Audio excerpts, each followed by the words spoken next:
អាយ៉ាបងប្អូនហ្នឹងហើយហេងសួរគាត់ចេញកតុយបងប្អូនចេញកតុយគឺគាត់ចេញមកគ្រប់គ្រងឲ្យមានការធ្វើច្បាប់ដកសញ្ជាតិខ្មែរហ្នឹងហើយបងប្អូនមើលហើយទៅ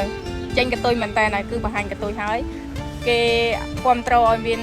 ធ្វើច្បាប់ដកសញ្ជាតិខ្មែរចេញពីដកសញ្ជាតិខ្មែរពីបងប្អូនខ្មែរគេយកសញ្ជាតិហ្នឹងយកទៅឲ្យយួនគ្នាគេបងប្អូន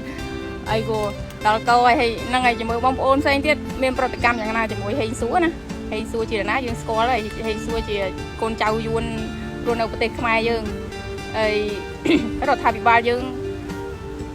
គាត់ព្យាយាមឲ្យសញ្ជាតិទៅយួនច្រើនកាលពីឆ្នាំ2023គាត់ឲ្យយួនប្រមាណ100000នាក់បានអចិន្ត្រៃយ៍ណាឲ្យបានអចិន្ត្រៃយ៍រស់នៅហើយនឹងកាលពីឆ្នាំ2019ដូចជាដេញយួនដែរដេញយួននៅខេត្តកំពង់ឆ្នាំងណាចេញពីទឹក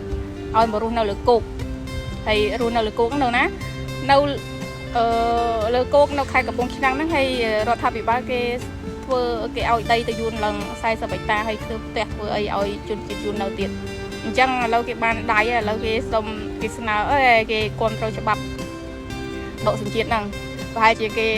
ខ្មែរឲ្យឆាប់អស់ហើយអស់ខ្មែរទៅគេបានដាក់